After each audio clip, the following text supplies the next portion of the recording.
जगत गुरु तत्वदर्शी संत रामपाल जी महाराज के अमृत वचन सर्व पवित्र धर्मों के पवित्र शास्त्रों के आधार पर। तो गरीबदास जी के माध्यम से परमात्मा ने अपनी महिमा ऐसे वर्णन कराई जो सच्चाई है।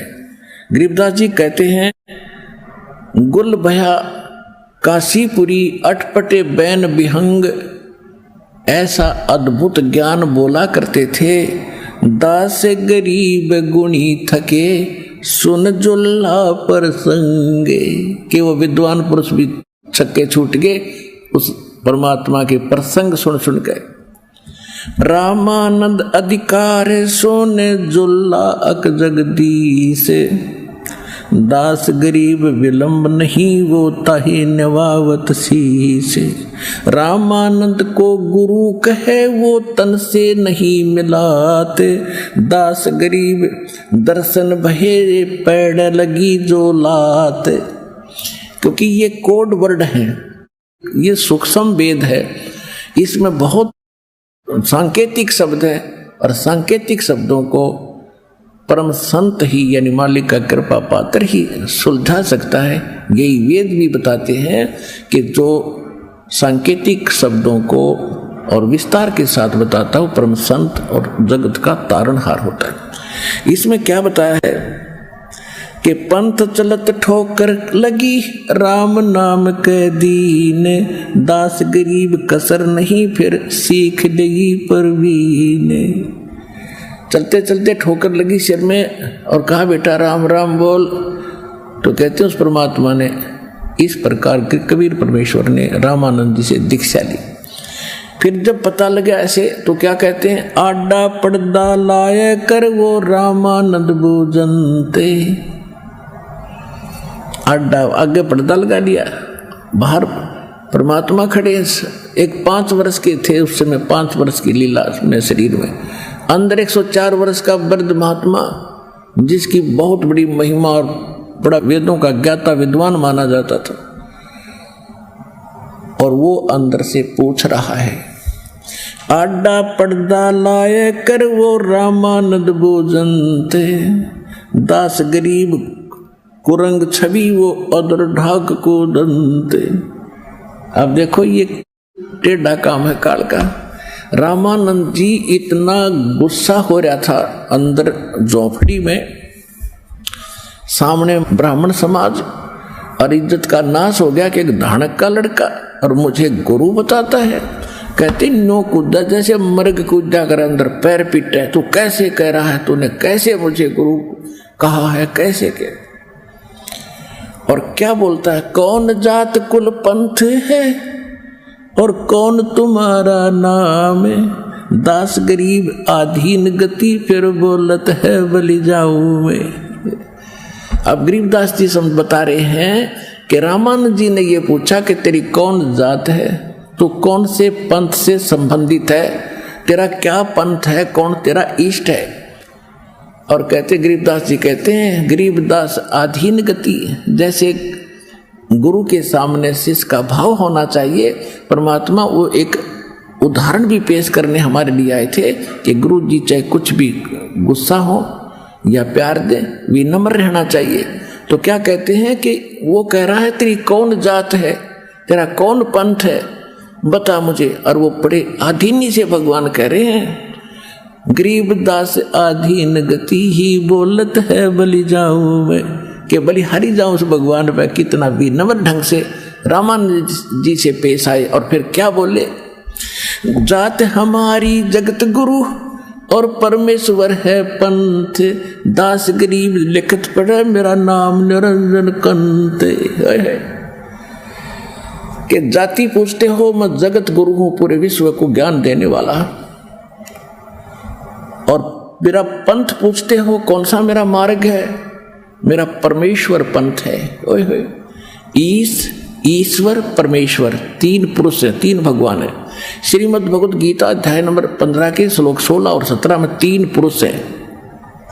पुरुष कहो जैसे सरपुरुष, अक्षर पुरुष, परम अक्षर पुरुष। सरपुरुष ये 21 ब्रह्मांड का स्वामी, ये ब्रह्म है, ये ईश भी कहलाता ईश। और ईश्वर यानी से श्रेष्ठ वो अक्षर ब्रह्म यानी सात संग ब्रह्मांड का स्वामी है, वो परब्रह्म कहलाता। परब्रह्म एक परब्रह्म है, एक पार ब्रह्म। पार ब्रह्म तो पूर्ण परमात्मा होता है, और परब्रह्म यानी ब्रह्म से नेक्स्ट पर दूसरा, वो सात संग ब्रह्मांड का वो ईश्वर समझो। और परमेश्वर उस ईश्वर से भी परम श्रेष्ठ परमेश्वर, ईश्वरेषु समर्थेषु श्रेष्ठ स परमेश्वर, उस यानी वो सबसे जो सबका मालिक है, मैं उस पंथ से संबंधित हूं। जात हमारी जगत गुरु और परमेश्वर है पंथे।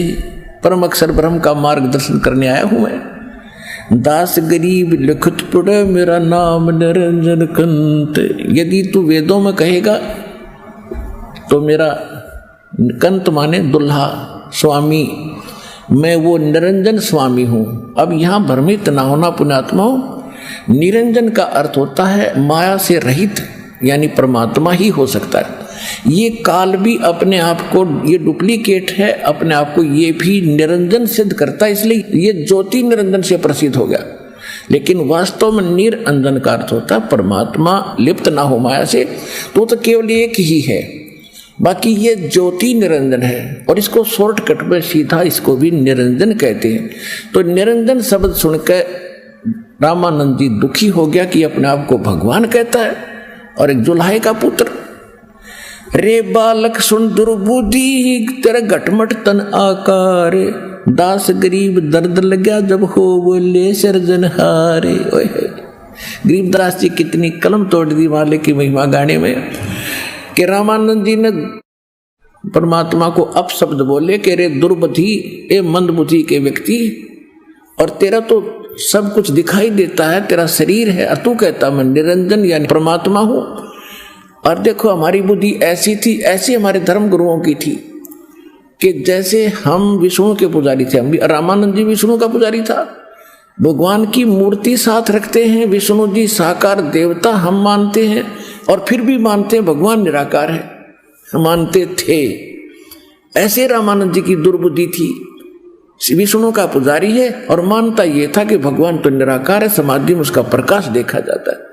तो यहां इस दृष्टिकोण से परमात्मा को लताड़ रहे हैं कि तेरा सब कुछ तन मन और ये शरीर दिखाई देता, आकार दिखाई देता है, दुर्बुद्धि, और तू अपने आप को भगवान कहता है।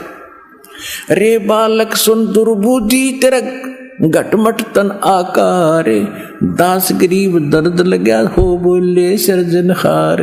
कि रामानंद जी को गरीबदास जी कह रहे ये दुख हुआ जब भगवान ने अपने आप को भगवान कह दिया। और फिर क्या अपशब्द बोले, तुम मोमन के पाल हुआ तेरा दुल्हे के गर्भा से, दास गरीब अज्ञान गति एता दृढ़ विश्वास। तो मोमन के घर यानी एक जुल्हा, एक मुसलमान के घर तेरे टुकड़ों पर पल रहा है और तू अपने आप को भगवान कहता है। ए मूर्ख, मान बड़ाई छोड़े कर तुम बोलो बालक बेले, दास गरीब अधमुखी एता तुम गट फेने। रे बालक नीची कला तुम हो बोले ऊंचे, दास गरीब पलक घड़ी खबर नहीं दम कूचे। अब रामानंद जी फिर ज्ञान पर आ गया कह रे एक पल का तेरा भरोसा नहीं, कब मर जाएगा, तू भगवान कहता अपने आप को। अब परमात्मा क्या कहते, मैं के बदन खुलास कर सुन स्वामी परवीने, दास गरीब मनी मरे है मैं आजज आधीने। कि मैं अहंकार नहीं कर रहा हूं और मेरे अंदर अहंकार नाम की चीज नहीं है दाता, लेकिन मैं जो कह रहा हूं ये सारी सत्य है। क्या बोले, मैं अवगत गत से परे और चार वेद से दूर है, दास गरीब दसों दिशा में सकल सिंध भरपूर। मैं तुम्हारे इन चार वेदों में नहीं हूं, यानी इनमें मेरी प्राप्ति नहीं है। परमात्मा कहते हैं वेद मेरा भेद है, वेद मेरी ही महिमा का गुणगान करते हैं, पर मैं ना वेदन के माही और जौन वेद से मैं मिलूं ये वेद जानते नहीं। चारों वेद मेरी ही महिमा का गुणगान करते हैं, लेकिन इनमें वर्णित विधि से मेरी प्राप्ति नहीं है। और जौन वेद से यानी सूक्ष्म वेद से मैं मिलूं, वो वेदों में वर्णन नहीं है उसका। तो वो सूक्ष्म वेद, जिस वेद से भगवान मिले, इस दास को प्राप्त है, गरीब दास को प्राप्त हुआ, उसके बाद दास को मिला है इसके गूढ़ रहस्य। फिर कहते हैं मैं अवगत गत से पहरे और 4 वेद से दूर, दास गरीब 10 दिशा में सकल सिंध भरपूर, मैं सर्वव्यापक भी हूं। अब जैसे पुण्यात्माओं यहाँ फंसी रही या अड़ी रही अज्ञान कि भगवान अगर एक स्थान पर बैठा है तो सर्वव्यापक कैसे हो सकता है। अब सूर्य एक स्थान पर है और वो सर्वव्यापक है, उसकी उष्णता हमारे तक है। इसी प्रकार परमात्मा जहां भी रहते, किसी स्थान पर रहे, वो उनकी शक्ति पूरे विश्व को कंट्रोल किए हुई है। ऐसे कहते 10 दिशा में सब सकल सिंध भरपूर, पूरे कण कण में मेरी शक्ति विद्यमान है, मेरे से सब कुछ हो रहा है। सकल सिंध भरपूर हूं मैं, खालिक हमरा नाम है। और खालिक माने सारी सृष्टि का रचने वाला मेरा नाम समझ ले। और गरीब दास ए जाती हूं, तैं जो कहा बलि जाऊं मैं, कि मैं, मेरा कोई जात नहीं है। और हे स्वामी, हे गुरुजी, आप मेरे गुरु हो और आपने मुझे नीच कहा, कुछ भी कहा, और मैं बलिहारी हूं आपका, लेकिन मेरा कोई जात नहीं है, आजात हूं। जात पात मेरा नहीं, बसती है बिन थाम, दास गरीब अनिन गति, तन मेरा बिन चाम। मेरा शरीर तुम्हारे जैसा नहीं है, इस हाड़ चाम से बना हुआ नहीं है। ए स्वामी सृष्टा में और सृष्टि हमारे तीर, दास गरीब अधर बसू, अवगत सत्य कबीर।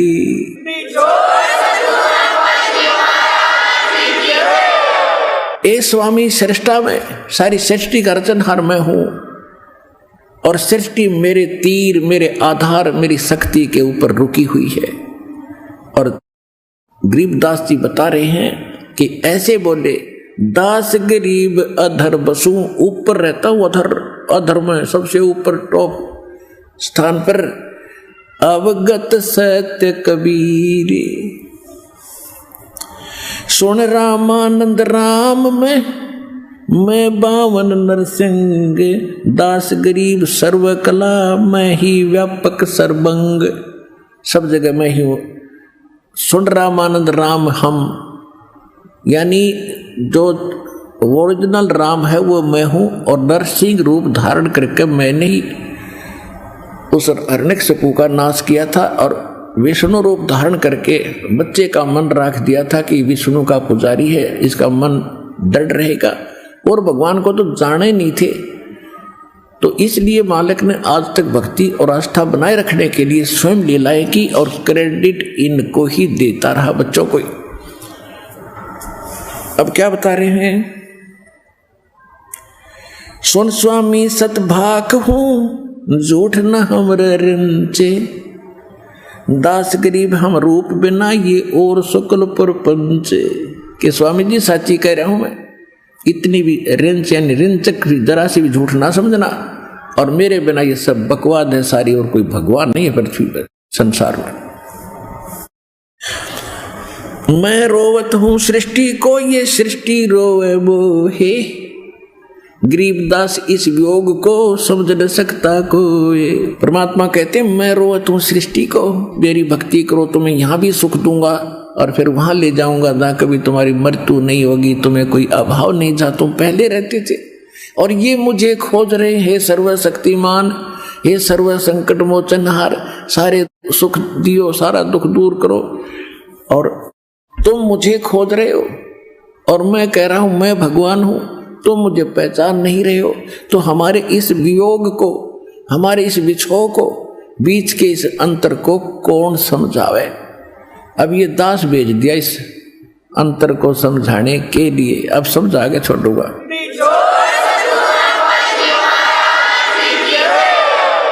अब रामानंद जी ने सोचा कि ये तो भाई ज्यादा घनी बात बना रहा है, ऐसी दृढ़ बात कर रहा है। फिर भी वो भगवान से डरने वाला आदमी था। उसने सोचा भी, नो कहते हैं भगवान ना जाने किस रूप में आ जा। इतना विचार हमें भी आता था पहले पहले। तो रामानंद जी ने सोचा पहले मैं अपनी दैनिक क्रिया जो करता था भक्ति की वो कुछ शेष रह रही थी। रामानंद जी ने कहा कि तू बैठ जा बालक बाहर, मैं पहले अपनी कुछ पूजा कर लेता हूँ जो शेष रह रही हैं, फिर बाद में तेरे से खुलकर बात करूंगा। अब रामानंद जी कैसी साधना करता था, ये कर्म कांड किया करते हैं। एक तो मूर्ति होती है भगवान विष्णु की, और मूर्ति एक तो कर्मकांड मूर्ति से करते हैं कि भगवान विष्णु की मूर्ति के सभी कपड़े उतार देते हैं, उनको स्नान कराते हैं और फिर नए सिरे से स्वच्छ कपड़े धोती और सारा कुछ कपड़े दोबारा से उनका श्रृंगार करते हैं। एक कंठी माला होती है, माला एक मणिये की, जो बताया आपको, तुलसी के माले की एक कंठी होती है, तुलसी के मणिये की, वो कंठी भी डालते हैं और तिलक लगाते हैं, फिर मुकुट रखते हैं ऊपर। और जिस दिन मुकुट रख दिया जाता है वो मुकुट उस दिन उतार नहीं सकते, ऐसा कर्मकांड में कोई विधान है।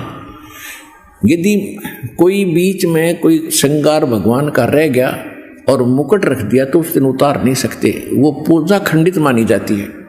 ऐसा सावधानी बरती उसने, तो उस दिन वो साधक बड़ा दुखी होता है। तो रामानंद जी ने सारा कुछ श्रृंगार करके मुकुट रख दिया भगवान की मूर्ति, यानी वो मानसिक वो करता था, उसके सामने मूर्ति नहीं थी। एक तो मूर्ति करते हैं, एक उससे हटकर थोड़ा सा अभ्यास कर लेते, वो उनसे सुपीरियर मानते अपने आप को कि हम बगैर मूर्ति को ही कल्पना मूर्ति की बना के, जैसे स्वप्न देखते हैं, इनका अभ्यास हो जाता कई बार ऐसे करने से। तो स्वप्न में जैसे करते, ऐसे वो स्वप्न सा कर रहा था, बैठा बैठा सोच रहा था, मानसिक पूजा थी उसकी। जैसे उसने अपने गंगा जल लाया सिर पे रख के, खुद ऐसी भावना बना रहे थे भगवान विष्णु के प्रति रामानंद जी। अल्लाह के जैसे बटका रखा, फिर उसको भगवान विष्णु की मूर्ति के कपड़े उतारे, स्वप्न सा देख रहा था, ऐसी कल्पना कर रहा था, बाहर कोई मूर्ति भी नहीं थी। तो उसने सारा श्रृंगार कर दिया। उस दिन वो कंठी डालना भूल गया, माला और मुकुट रख दिया सपने में, यानी कल्पना में। तो कंठी अलग दिखाई देती है, भगवान का गला कंठी के बिना है। अब मुकुट उतार नहीं सकता, मुकुट उतारा तो पूजा खंडित, और कंठी नहीं डली तो भी पूजा खंडित। अपने आप को कोस रहा रामानंद, आज मेरे से कौन सी गलती होगी, मैंने क्या गलती कर दी। आज इतना 104 साल का हो गया, मैं 16 वर्ष का लग गया था साधना करते, कभी ऐसी भूल नहीं पड़ी। भगवान मेरा कौन सा पाप आगे अड़ गया। और पाप के सामने था, भगवान ने बूंदा बोला था अभी 2 मिनट पहले, लेकिन मालिक ने उसको झटका देना था, अपनी पहचान करानी थी।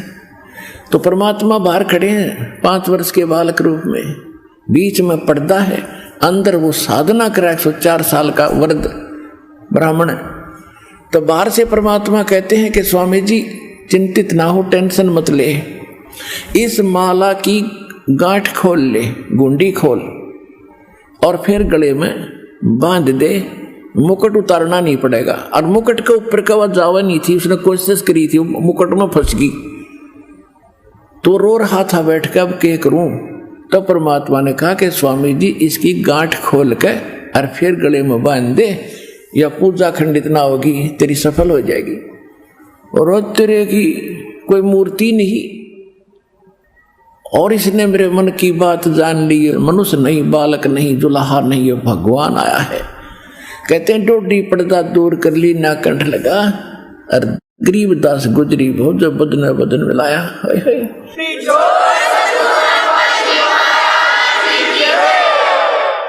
तो पुण्यात्माओं, इसको ब्राह्मण कहते हैं। ब्राह्मण सोए जो ब्रह्म पहचाने, जो भगवान को पहचान ले वो ब्राह्मण है। अब देखो यहाँ ये है वो खेल भक्तों, यानी सूरवीर कौन होता है, ये होते हैं सूरवीर भक्त। एक तरफ तो सारी महिमा 104 साल के वृद्ध और जय जयकार हो रही, ऐसा विद्वान नहीं, ऐसा ब्राह्मण नहीं, और एक सामने सारा ब्राह्मण समाज बैठा, और जो धानक शूद्रों को छूता भी नहीं था, और वो धानक को छू रहा है और सीने से लगा रहा है। तो पुण्यात्मा इसको ब्राह्मण कहते हैं। उस समय उसने समाज नहीं देखा, उसने भगवान देखा जिसके लिए तड़प रहा था, और बाढ़ में जाओ समाज, और सबके सामने उसको सीने से लगा लिया। अब गरीबदास जी कहते हैं गुजरी तो बहुत, उसके मन पर बहुत बड़ी समस्या तो पैदा हुई उसको, जब जुल्हे के बालक को सीने से लगा। पर इसको कहते हैं संत, कहते हैं एक का चोट से धारिया दिन मिलन दाचा। अब क्या बताते हैं, वार्ता सुनाता हूं।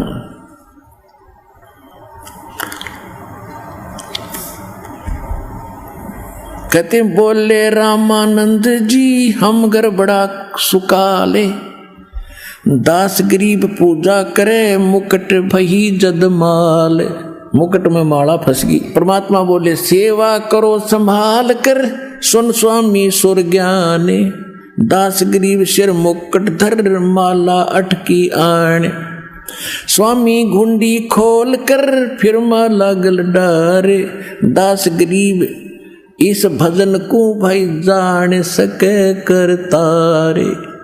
जब परमात्मा ने कहा स्वामी घुंडी खोल के ये माला गल डार, रामानंद जी कहते मेरी भक्ति और मेरी साधना को भगवान के अतिरिक्त कोई नहीं जान सकता, क्योंकि बाहर कोई साकार मूर्ति भी नहीं थी। डोडी पर्दा दूर कर फिर लीना कंठ लगाए। गरीबदास गुजरी बहुत जब बदन का बदन मिलाया। एक जुल्हे से संपर्क किया, टच किया। कहते मन में नोटा आवती किए कहेंगे, पर कहने दे नो भी गल आवती कहने दे, भगवान मिल गया। फिर क्या कहते हैं रामानंद जी, ओए होए, कहते मन की पूजा तुम लखी। मेरे मन की बात मैं पूजा जो कर रहा था आपने पकड़ ली मेरी बात। और मुकुट माल परवेशे, गरीब दास गति कौन लखे, तेरा कौन वर्ण के भेखे। ओए होए, रामानंद जी कहते हैं कि आपने मेरे मन की बात पकड़ ली, आप परमात्मा हो, अब मेरा यकीन हो गया। लेकिन आपको कैसे कोई परमात्मा मानने, आप किस वर्ण में खड़े हो जुल्हे में, और किस वेशभूषा में, धोती कुर्ता बांधे एक बालक खड़ा छोटा सा, आपको कैसे भगवान पहचाने, कौन माने दाता। मन की पूजा तुम लखी ये मुकुट माल परवेश, गरीब दास गति कौन लखे, तेरा कौन वर्ण क्या भेष। अब रामानंद जी क्या कहते हैं, ये तो दीक्षा तुम दी मान ली मन मोरे। गरीब दास तुम कोमल पुरुष और हमरा बदन कठोरे।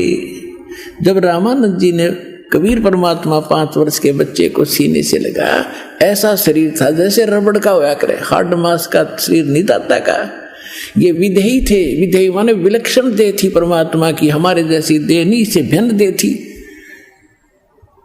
तेज पुंज का शरीर था दाता का। रामानंद जी कहते मेरा तो वज्र जैसा शरीर है दाता, और आपका तो कोमल बदन रुई जैसा शरीर है दाता आपका।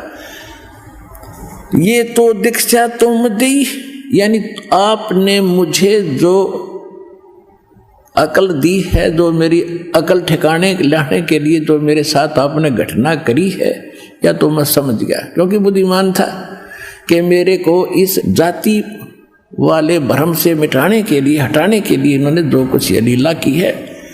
और तुम कोमल पुरुष हे परमात्मा, आप तो बहुत नरम शरीर है आपका, और हमरा बदन कठोर। अब क्या होता है कि रामानंद जी ने, अब परमात्मा ने तो वार्ता बढ़वानी थी, उनका थोड़ी सी भूल फेर डाल दी, वह पिछली बात याद दिला दी कि एक बात बताओ बच्चा, आपने झूठ क्यों बोला। परमात्मा बोले झूठ क्या बोला स्वामी जी।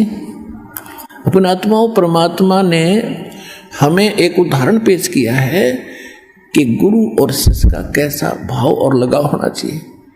गुरु के सामने अति अधीन होकर बात करें, परमात्मा तुल्य मान के उनसे व्यवहार करें, स्वयं मालिक होकर के एक गुरु और शिष्य की भूमिका हमारे लिए एक उदाहरण पेश करते हुए कितना प्यार से कह रहे हैं। कहते हैं स्वामी जी मैंने कैसे झूठ बोला कि बेटा आपने कहा कि मैंने तुम्हें दीक्षा दी है। कहाँ जी आपने दीक्षा दी है, कब दी है। एक दिन आप स्नान करने गए थे, मैं पैड़ियों पर लेटा हुआ था, आपकी खड़ा मेरे सिर में चरण पादुका लगी थी, मैं रो रहा था, और आपने कहा था बेटा ना रो, राम राम बोल, राम राम बोले। कि हाँ, उसको याद आया कि भाई वो तो एक छोटा बच्चा था बेटा, क्योंकि 2.5 वर्ष के बालक का रूप था उसमें, और वहां खड़े थे 5 वर्ष के बालक के रूप में। तो 2.5 वर्ष के बालक का और 5 वर्ष के बालक का डबल डिफरेंस होता है हाइट में, शरीर में, बॉडी में। तो वह उसके गले ना उतरे रामानंद जी के।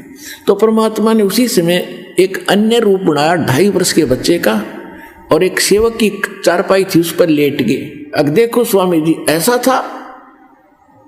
अब स्वामी जी ने 6 बार तो 2.5 वर्ष के बच्चे की तरफ देखा, और 6 बार सामने खड़े 5 वर्ष के बालक के रूप में देखा। और थोड़ी सी देर में क्या हुआ, 2.5 वर्ष का बच्चा वहां से उठकर उस 5 वर्ष के बालक में समा गया। रामानंद जी खड़ा रह गया।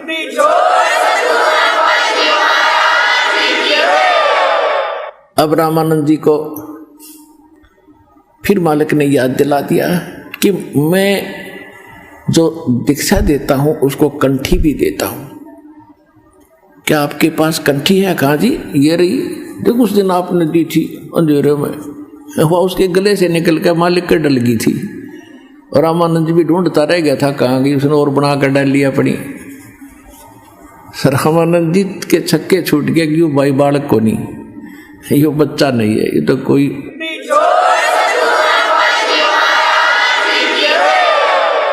फिर रामानंद जी ने कहा जी मैं तो राम नाम तो नहीं देता किसी को मंत्र रूप में।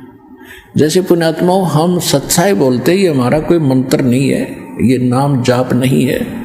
सतनाम कहते हैं, ये नाम जाप नहीं है, वो मंत्र अन्य है। तो ये ऋषि लोग कोड वर्ड रखते थे, राम राम कहते थे, भाई राम राम बोल। तो राम राम, और वो नाम देता था ओम, ओम मंत्र देता था, और ओम नमः भगवते वासुदेव एक ये मंत्र देता था, और ओम मंत्र देता था। लेकिन ये बताते नहीं थे किसी को सामने को। जैसे आम ये रिवाज कैसे पड़ गई, इनको एक संकेत दिया जाता था कि राम नाम की भूल ना लगे भगवान। राम नाम, उनका राम नाम ओम था, हमारा राम नाम है ये 2 अक्षर का सतनाम। राम नाम जप कर थर होई, ओम सोहम मंत्र दोई। और उनका केवल राम नाम था ओम। तो ये राम राम तो एक औपचारिक था। जैसे कहा जाता था भी भगवान की भूल कभी ना पड़े, काम करते करते भी याद करते रहना। तो सबको आदेश दिया जाता था ऋषियों को कि एक दूसरे को राम राम बोलना। राम राम का अर्थ ये समझ लेना कि जो मंत्र दे रखा है उसका जाप कर, टेंशन में मत घूम। तो सामने कोई मिलता था उसको राम राम कहते थे, वो समझ जाता था हाँ जी हाँ राम राम राम राम, हाँ मेरे याद है, अब कर रहा हूँ या अभी शुरू कर देता हूँ जो मंत्र मुझे प्राप्त है। ये उनका कोड वर्ड थे। फिर ये पूरे समाज में पहुंच गया, उनसे सुन सुन के राम राम जी, राम राम जी। और जैसे हम सच्चाई बोलते हैं भी भगवान ही है और सब कुछ यहाँ का फीका संसार है, तो उसका अर्थ ही होता है भी भगवान की भक्ति ही सब कुछ है, उसमें लीन रहना चाहिए, हमारा सच्चाई का ही अर्थ है। तो इसी प्रकार वो राम राम बोला करते थे। तो परमात्मा से रामानंद जी ने कहा कि मैं राम नाम नहीं देता, कोई और मंत्र है। परमात्मा बोले आप ओम नाम देते हो।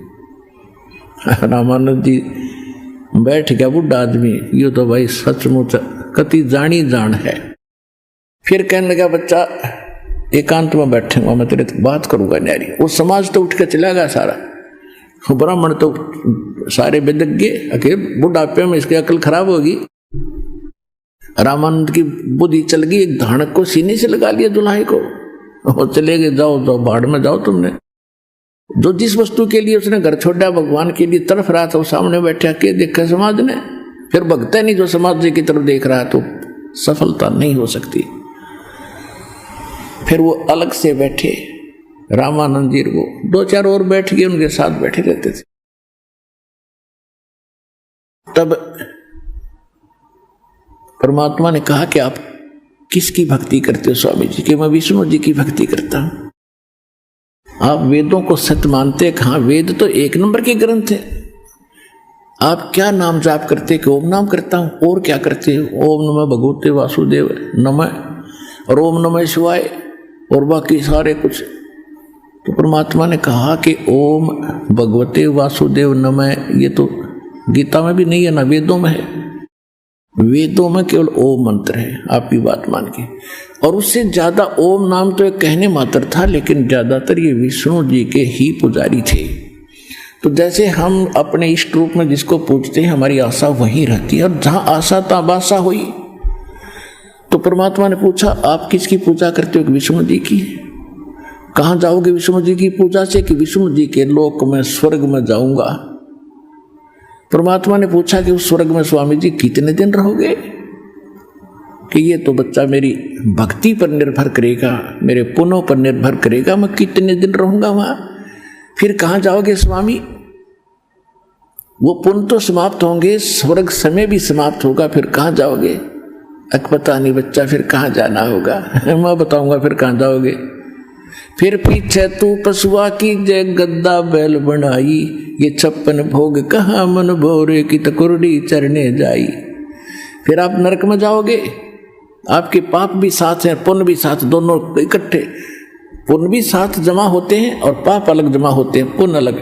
जब पुण्य समाप्त हो जाएंगे, आप स्वर्ग से भी भगा निकाल दिए जाओगे, फिर नरक डाले जाओगे।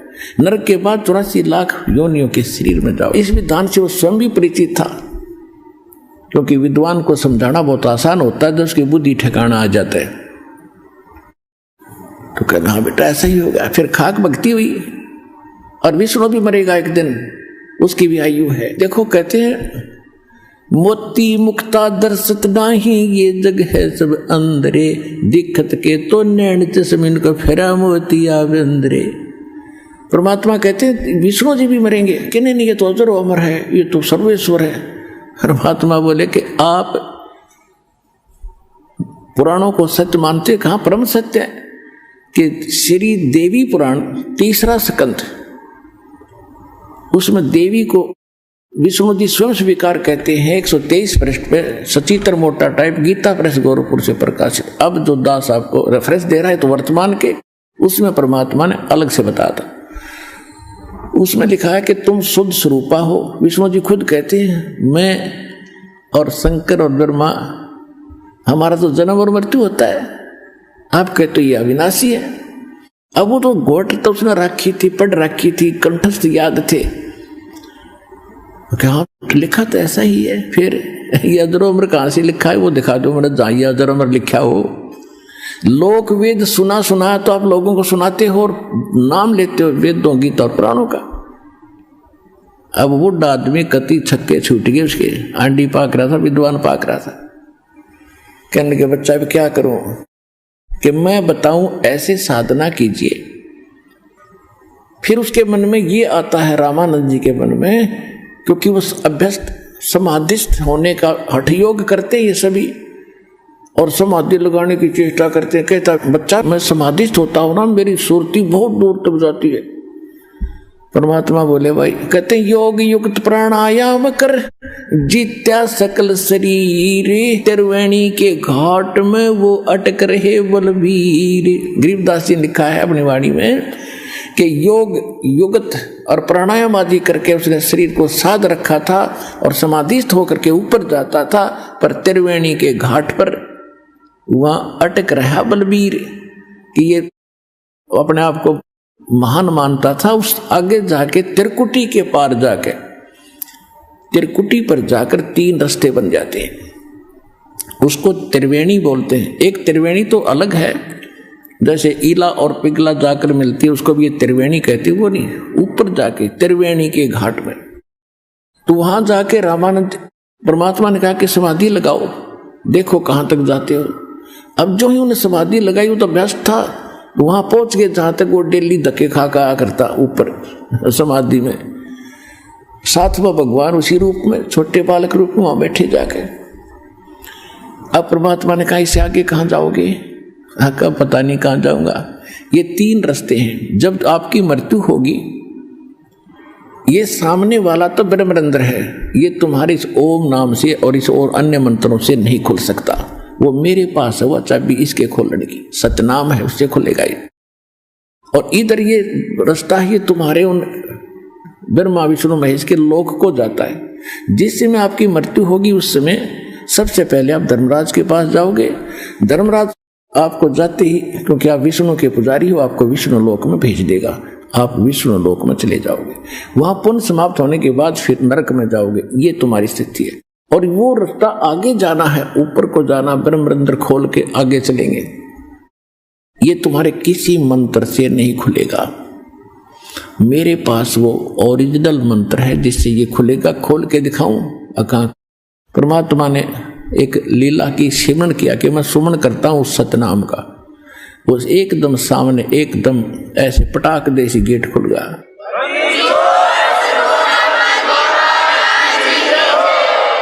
अब समाधि में सोपन सा होता है, सब प्रत्यक्ष दिखाई देते रहते, सब क्रियाएं करता है इंसान। शरीर यहां होता है, ऊपर से मानसिक सब क्रियाएं स्पष्ट हो रही होती। तो परमात्मा उनको लेकर अंदर गए और कहा कि आगे, अभी आगे नहीं ले जाऊंगा, अब आप जाओ वापस। हाँ, परमात्मा को फिर उसको ऊपर जाके दिखा के देख, आप जिसको निराकार कहते हो ये है वो काल। और फिर परमात्मा सचखंड में लेकर गए उसको, सतलोक में। ब्रह्मा विष्णु महेश की सतिथि दिखाकर जैसे सब महापुरुषों को लेकर गए और काल को साकार दिखाया कि तुम इसको निराकार बताते हो, ये बैठा तुम्हारा निरंजन, ये वास्तविक निरंजन नहीं है, डुप्लीकेट निरंजन है ये।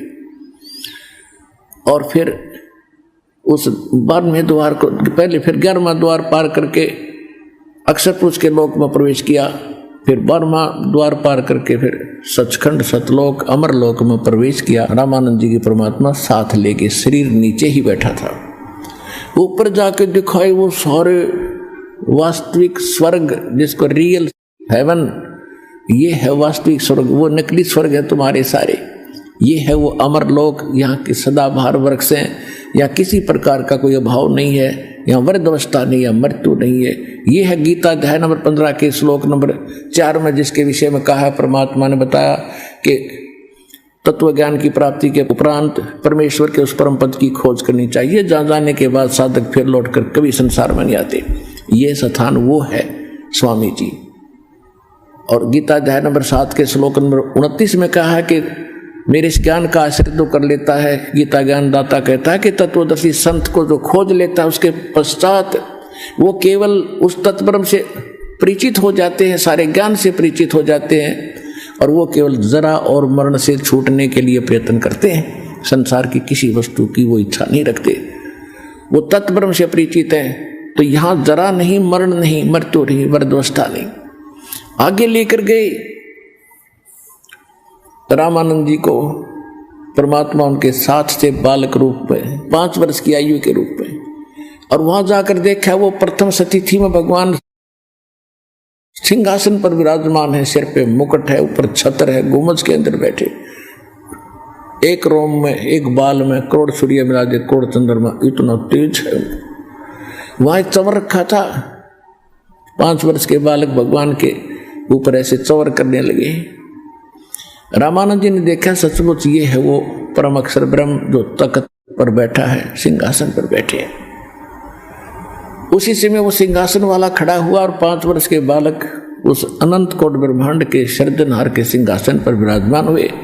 और तेजों में शरीर वाला भगवान उस 5 वर्ष के बालक पर सेवक की तरह चमर कर रहा है। रामानंद जी सोच ही रहा था कि ये क्या मात्रा है, भगवान इनमें है कौन। इतने में तेजों में शरीर उस 5 वर्ष के बालक के शरीर में समा गया और वो चौर अपने आप घूम रहा है।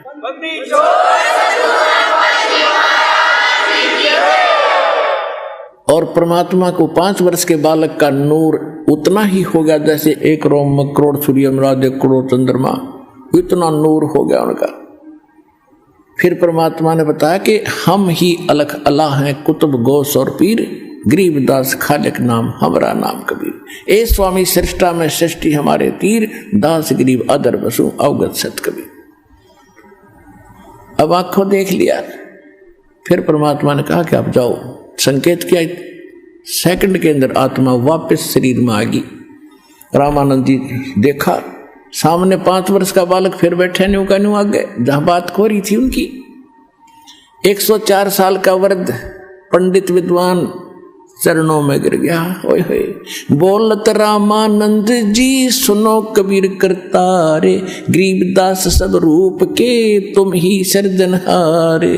दोहू ठोड़ है एक तू भया एक से दो, गरीबदास हम कारण तुम आए हो मगजो। बोलो सतगुरुदेव।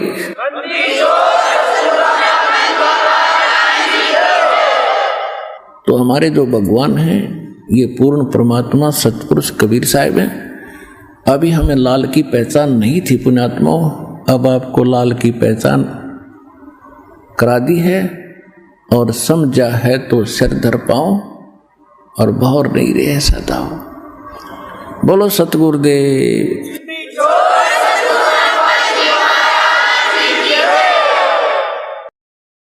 परम पिता परमात्मा पूर्ण ब्रह्म सर्व सृष्टि रचनहार कुल मालिक कबीर परमेश्वर जी की असीम कृपा से आप सभी पुण्यात्माएं सत्संग सुन रहे हैं। परमात्मा की रजा के बिना ये शुभ संदेश आप तक नहीं पहुंच सकता, क्योंकि इस काल भगवान ने जिसके लोक में हम रह रहे हैं,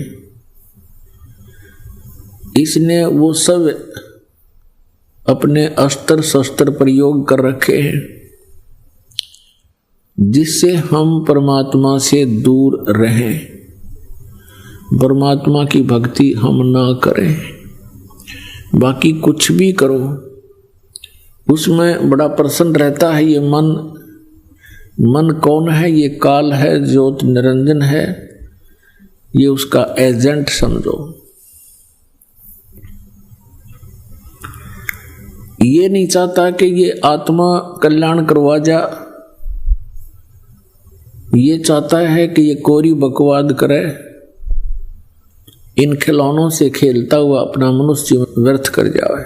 बस फिर 83 लाख प्रकार के इन प्राणियों की योनियों में जाने के बाद फिर इस जीव का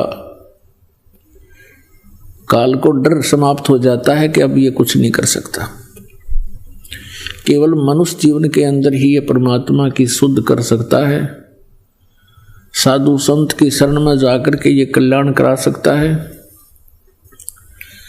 उसके लिए भी इसने व्यवस्था कर रखी है, अपने नकली दूत भेज रखे हैं, कदम कदम पर मिसगाइड करने वाले इस आत्मा को अनगिन संत बना रखे हैं, मार्गदर्शक बना रखे हैं। सन्मार्गदर्शक केवल एक ही आता है, स्वयं परमात्मा आते हैं। समय समय पर फिर वो अपने कोई हंस को अपने से परिचित करके फिर कल्याण की सेवा देते हैं। तो उस समय वो एक होता है सन्मार्ग बताने वाला, अनगिन होते हैं कुमार्ग पर लगाने वाले। तो ये भोली आत्मा भगवान को पहचान नहीं पाते और असली और नकली संत की पहचान भी ये नहीं कर पाते। इसलिए परमेश्वर ने ये समय दिया है कलयुग का। ये वो प्राइम टाइम है, ये वो शुभ समय है कि ये प्राणी अपना कल्याण करा सकता है और सचखंड जा सकता है। इस समय के लिए परमात्मा ने बहुत इंतजार किया। सतयुग से लेकर आज तक अपनी प्यारी आत्माओं को परमात्मा की आस्था बनाए रखने के लिए उस परमात्मा ने प्रत्येक प्रयत्न किया। जैसे हम देखते हैं कि जिस प्रकार द्रौपदी का चीर बढ़ाया, वो श्री कृष्ण की भगत थी। श्री कृष्ण स्वयं विष्णु अवतार थे, अपनी ही वो महिमा करते हुए विष्णु जी की पूजा कराया करते थे। द्रौपदी विष्णु जी की पूजा करती थी और जब उसके ऊपर आपत्ति आनी थी, उस परमात्मा ने जो हमारा पिता है उसको मालूम था कि इसके ऊपर एक घोर आपत्ति आएगी। उससे पहले स्वयं ही एक साधु रूप बना करके द्रौपदी को मिले जब वो स्नान करने के लिए दरिया पर गई हुई थी, गंगा पर गई हुई थी, और वहां एक लीला की, एक सूरदास की, अंधे महात्मा की, और द्रौपदी ने अपनी साड़ी में से एक कपड़ा फाड़ के दरिया में डाला था, क्योंकि साधु की लंगोटी बह गई थी जल में, वो गहरे जल में खड़ा था शर्म का मारा। उस एक 9 इंच की साड़ी के टुकड़े के बदले में उस परमात्मा ने आशीर्वाद दे दिया, बेटी तने आज मेरी इज्जत रखी है, परमात्मा तेरी इज्जत रखे, तुझे घनाई कपड़ा देवे। जिस समय दुशासन ने द्रौपदी का चीर हरण करना चाहा, उस समय उस आत्मा ने पुकार की अपने इष्ट देव की और गुरु की। गुरु से पुकार की जाती है, श्री कृष्ण के नाम से पुकार की, उसके आत्मा की पुकार कहाँ जाती है? धर्मराज के दरबार में, जहां इसके संचित कर्म होते हैं। तो वहां जब जाते ही पुकार धर्मराज के दरबार में, वो फाइल खुल जाती है उस आत्मा की। फिर देखता है इसके कोई ऐसे पुण्य हैं जिसके कारण मैं इसकी मदद करा सकता हूं। उसमें मिला कि इसने एक साधु को कपड़ा दिया था और इसके प्रतिफल में तो बहुत कुछ दिया जा सकता है। तो वहां धर्मराज के दरबार से, वहां से एक उसका रिफ्लेक्शन आया श्री कृष्ण जी के अंदर। श्री कृष्ण जी वहां रुक्मिणी के साथ शतरंज खेल रहे थे अपने घर पे, और उन्होंने अनंत कहा ऐसे हाथ ऊपर न करके। रुक्मिणी ने कहा कि आप शतरंज के अंदर ये अनंत क्यों कह रहे हो? अपने आत्मा करे करावे साइया मन में लहर उठा, दादू सिर जीव के आप बगल हो जा। अब वो पुजारण थी विष्णु जी की, श्री कृष्ण उसके गुरुदेव थे, और लीला मालिक ने कैसी की, तो जो द्रौपदी का चीर बढ़ा उसके निमित्त परमात्मा पूर्ण ब्रह्म थे। श्री कृष्ण जी तो केवल वर्क डन दे सकते हैं, और वो वर्क करा दिया परमात्मा ने, पहले उसने शुभ काम करा दिया। कहने का भाव यह है कि भक्ति को जीवित रखने के लिए इस कलयुग तक परमात्मा ने ये नहीं देखा कि विष्णु का पुजारी है तो कोई बात नहीं, इसकी आस्था बनी रहे। आस्था बनी रहेगी, भगवान की चर्चा चलती रहेगी, तो फिर उस कलयुग तक ये भक्ति जीवित रह जाएगी। तो पुण्यात्मा, अब वो समय आ गया है कि पूरा विश्व पार हो सकता है। मनुष्य शरीर हो और ये सतनाम और सारनाम प्राणी को प्राप्त हो, मर्यादा में रहता हुआ, आजीवन भक्ति करता हुआ सहज में परमात्मा प्राप्ति कर सकता है और अमर हो सकता है। पुण्यात्मा, सबसे पहले हमने परमात्मा को पहचानना है। आजा बंदे शरण राम की, फिर पाछे पछतावेगा। बालू की भीत पवन का खंबा, कब लग खैर मनावेगा। काल बली तेरे सिर पर बैठा, भुजा पकड़ ले जावेगा। मात पिता तेरा कुटुंब कबीला सारा ही खड़ा लखावेगा। फिर कहते हैं धर्मराय तेरा लेखा लेगा, वहां क्या बात बनावेगा। लाल खम्भ से बांधा जा बिन सतगुरु कौन छुटावेगा। दिया लिया तेरे संग चलेगा, धरा ढक्या रह जावेगा। कहे कबीर सुनो भी साधो, अपनी करनी के फल पावेगा। तो पुण्यात्मा, हमने करनी ऐसी करनी पड़ेगी जिसका किया हुआ हम शुभ फल प्राप्त कर सके। तो इसमें कहा कि आजा बंदे शरण राम की, फिर पीछे पछतावेगा। अब कौन से राम की शरण हमने ग्रहण करनी है, ये डिसीजन लेना है। आज सुबह के सत्संग में भी आपको जिक्र किया था, यदि हम ब्रह्मा विष्णु महेश की पूजा करते हैं तो ये तीनों नासवान हैं, इनकी भी जन्म मृत्यु होती है। इसके लिए आपको फिर से एक थोड़ा सा हिंट देते हैं। पुण्यात्मा, ये सच्चाई इतनी गहरी चली गई, दूर चली गई हमसे, हमने झूठ को सच मान लिया। अब वो सच हमारे हृदय में बहुत देर से समाती है, ठहरती है, लेकिन परमात्मा ने ऐसा ज्ञान दे दिया है, इसमें सच्चाई अवश्य स्वीकार्य होगी। इस ज्ञान के आधार से हम परमात्मा को पहचान कर और मोक्ष प्राप्ति करेंगे। तो इसके लिए रह रह कर ये प्रमाण दिखाना अनिवार्य हो गया, क्योंकि कोई पुण्यात्मा प्रथम बार ये सुनता है कि ब्रह्मा विष्णु महेश नाशवान है, इनकी जन्म मृत्यु होती है, इनके माता पिता हैं, तो एकदम स्ट्राइक होती है कि ये संत मेंटल तो नहीं है, इसका दिमाग खराब तो नहीं हो गया है। लेकिन बात इसके विपरीत होती है, इन अज्ञानियों ने हमें मेंटल बना दिया। आइए अब हम उन श्रद्धालुओं के अनुभव जानते हैं जो जगत गुरु तत्वदर्शी संत रामपाल जी महाराज जी से दीक्षा प्राप्त कर चुके हैं तथा उनके द्वारा बताए गए भक्ति मार्ग पर चल रहे हैं। नमस्कार जी। नमस्कार। क्या नाम है बहन जी आपका? मीरा साहू। कहाँ के रहने वाले हैं आप? छिंदवाड़ा जिला। बहन जी, संत रामपाल जी महाराज से नाम दीक्षा आपने कब ली? 2017। संत रामपाल जी महाराज से नाम दीक्षा लेने से पहले क्या आप कोई भक्ति साधना भी करते थे?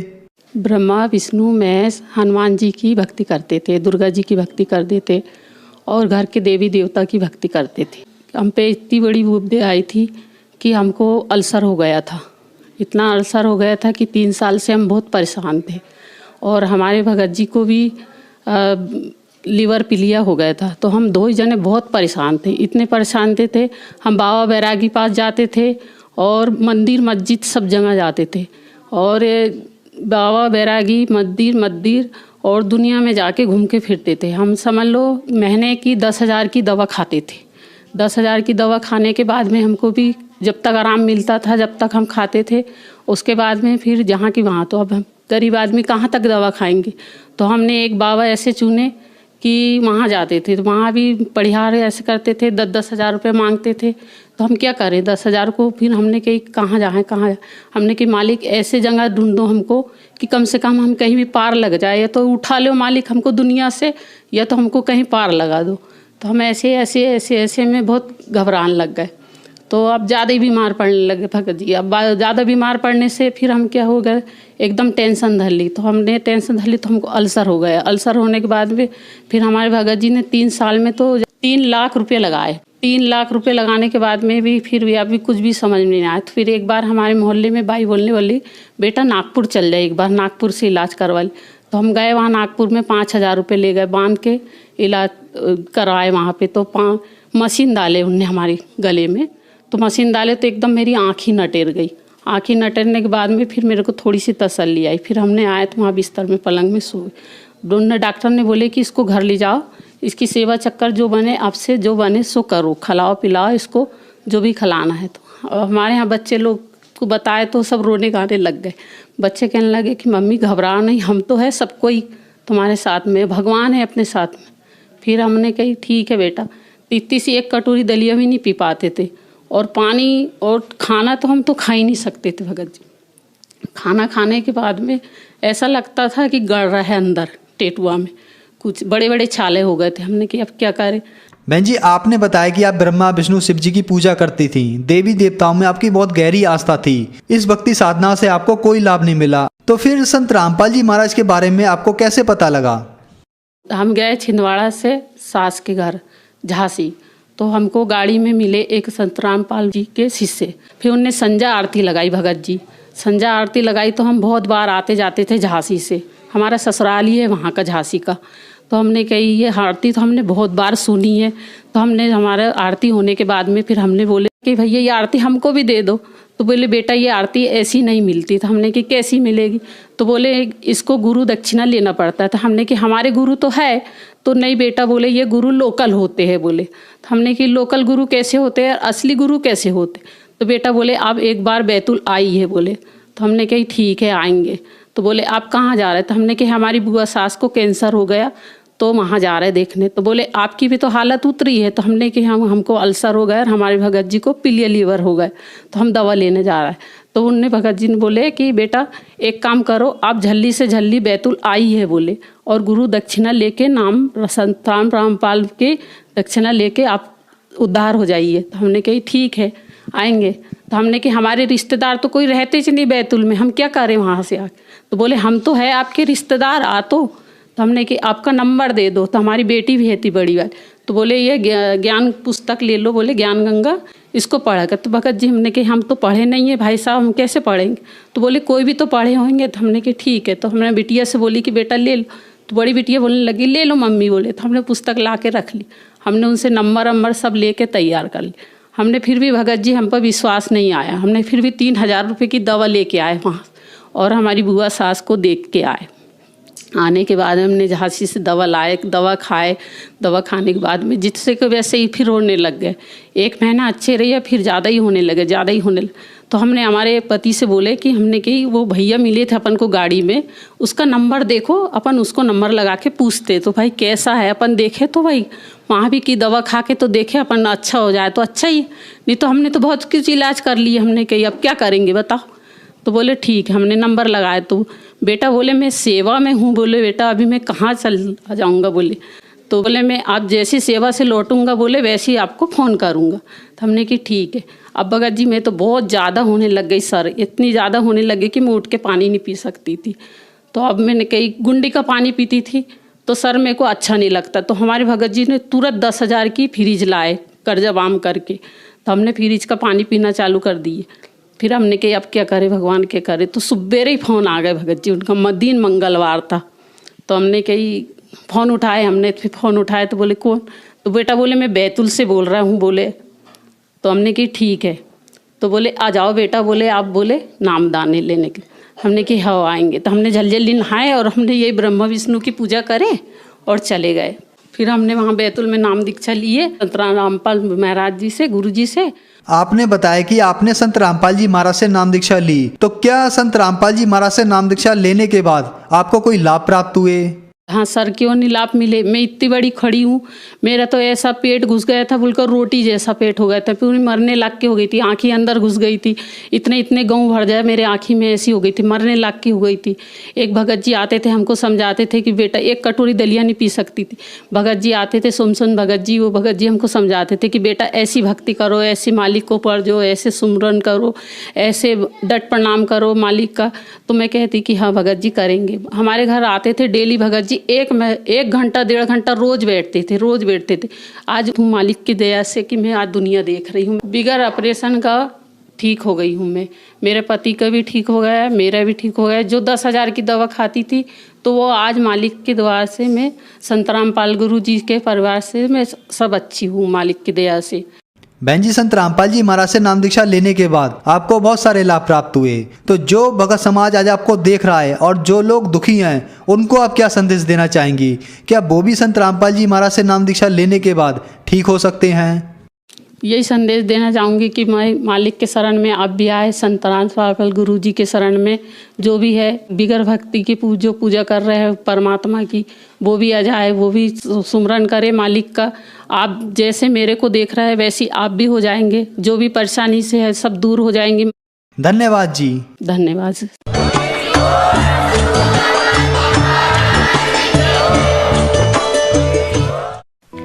आप सुन रहे थे जगत गुरु तत्वदर्शी संत रामपाल जी महाराज के मंगल प्रवचन। अधिक जानकारी के लिए संपर्क करें